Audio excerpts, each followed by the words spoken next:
Bismillahirrahmanirrahim. Assalamualaikum warahmatullahi wabarakatuh. Pada hari ini, kumpulan kami akan membentangkan berkenaan tajuk pentadbiran pendidikan Islam di benua Afrika. Baiklah, pada bahagian ini saya akan membentangkan berkaitan dengan latar belakang negara-negara yang terlibat dalam pentadbiran pendidikan Islam di benua Afrika.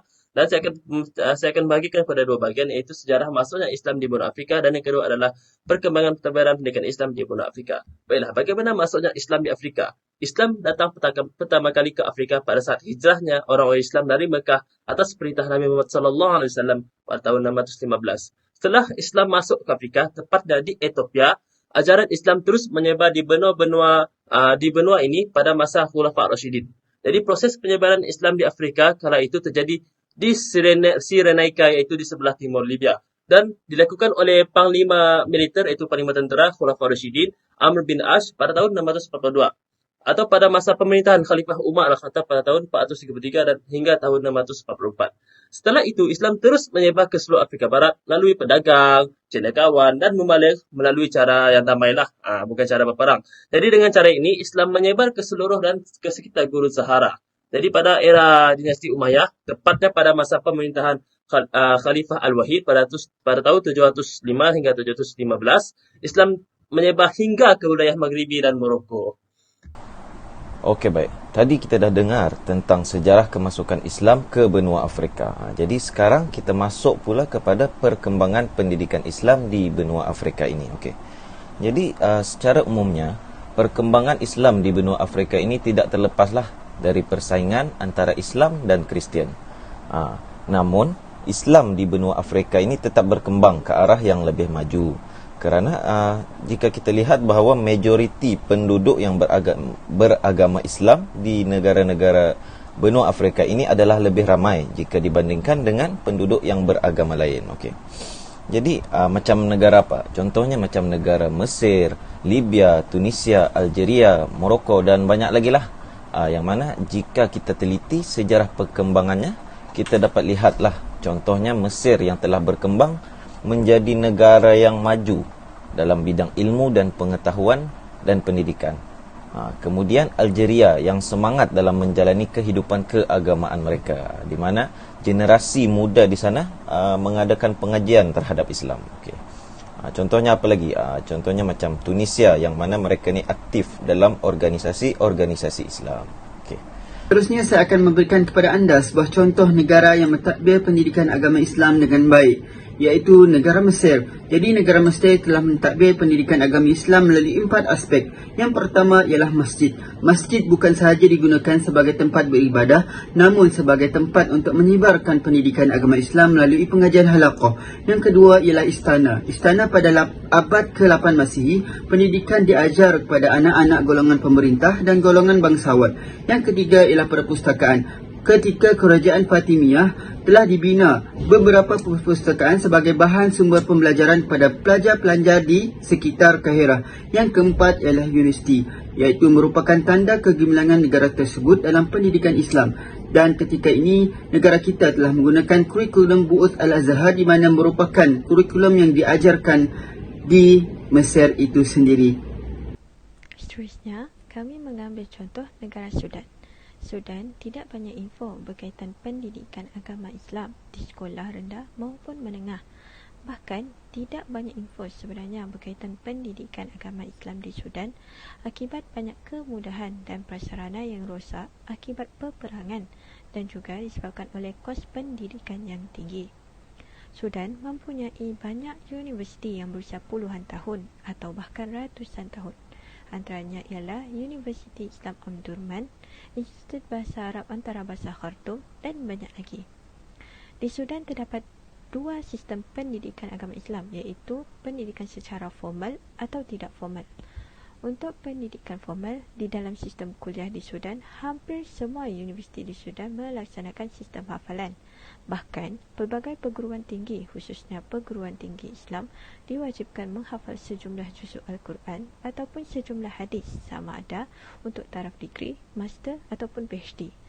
Bahasa pengantar yang digunakan juga di dalam setiap tahap pendidikan ialah bahasa Arab. Untuk pendidikan agama Islam tidak formal pula, hanya melalui majlis-majlis ilmu dengan sistem talaki, yakni melalui syekh-syekh yang yang bertebaran di seluruh pelosok Sudan. Kementerian Pendidikan Mesir menyediakan satu kurikulum kebangsaan yang dinamakan Egyptian Mandated Education Curriculum (EMEC). Di Mesir, mata pelajaran agama diwajibkan bagi semua pelajar. Pelajar akan ditempatkan di kelas yang berbeza berdasarkan agama pelajar tersebut, sama ada Islam Sunni ataupun Kristian. Pelajar Muslim akan mempelajari pendidikan Islam dan pelajar Kristian akan mempelajari pendidikan Kristian. Di sini kita mengambil contoh. Pelajar sekolah rendah grade 5, mereka akan dibekalkan dengan 2 buah buku teks dan setiap buku teks mengandungi 4 topik pembelajaran. Bagi buku teks yang pertama, pelajar akan mempelajari topik Allah Maha Pemurah, kisah para Nabi, inilah negara kita dan personaliti Islam terkemuka.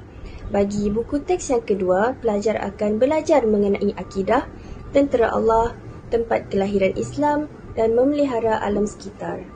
Untuk level yang seterusnya adalah level third preparatory level, iaitu selama 2 semester. Untuk semester pertama, mereka akan belajar mengenai pengajaran dari Al-Quran, nilai-nilai Islam, sistem Islam dan sosial, serta Islam dan kebersihan. Untuk semester 2 pula, mereka akan belajar mengenai dari Al-Quran yang suci, berkenaan rukun iman, haji dan umrah, serta ghazawat dan kepribadian Islam.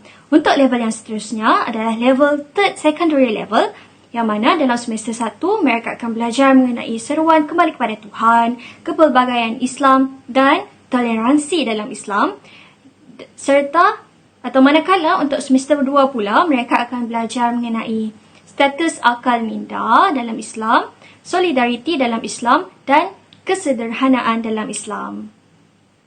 Terdapat 2 jenis sekolah di Mesir. Yang pertama, sekolah awam atau public school.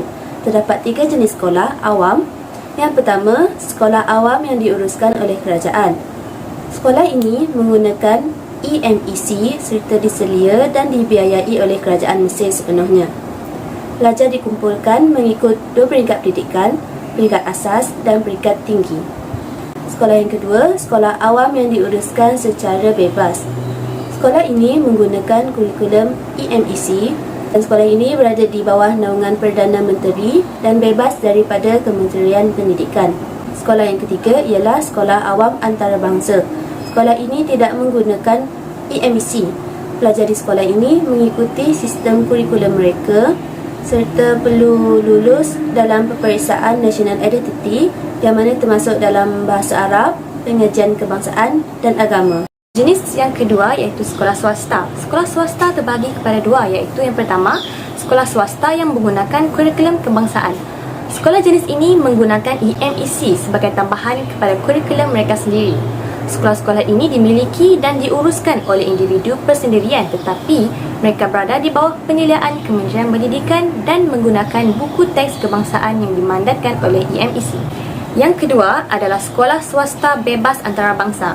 Sekolah ini menggunakan EMEC hanya untuk bahasa Arab, pengajian sosial dan agama kepada pelajar yang memilih untuk ke Universiti Mesir.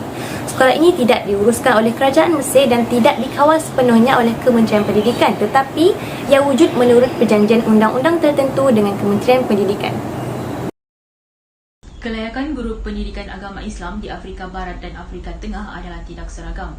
Secara keseluruhannya, standard sekolah awam bagi tahap pendidikan guru agama adalah tidak terlalu tinggi, di mana di Ghana ramai guru agama mendapatkan kelayakan pendidikan tinggi dari negara berbahasa Arab. Akan tetapi, pada masa itu, kelayakan ini tidak diiktiraf oleh kerajaan pusat. Ini bermakna, di Ghana lebih 50% guru rasmi dari sekolah swasta serta unit pendidikan Islam mempunyai pendidikan lepasan menengah sahaja. Di Mali contohnya, majoriti guru madrasah yang berdaftar secara rasmi mempunyai sijil menengah rendah DEC sebagai kelayakan untuk menjadi guru pendidikan agama Islam. Di Nigeria pula, pejabat pendidikan negeri menyediakan guru mata pelajaran sekular kepada sekolah Islamiah yang berdaftar dengan kerajaan. Kelayakan minimum bagi guru agama di Nigeria adalah perlu mempunyai diploma daripada institusi latihan perguruan. Walaupun guru-guru pendidikan agama Islam di ketiga-tiga negara ini tidak mempunyai atau tidak memiliki kelayakan tertinggi, namun mereka secara konsisten menyatakan kesediaan mereka untuk menjadi guru agama kerana sistem pendidikan Afrika pada masa dulu adalah untuk mendoktrinkan agama Kristian ke dalam diri murid-murid mereka.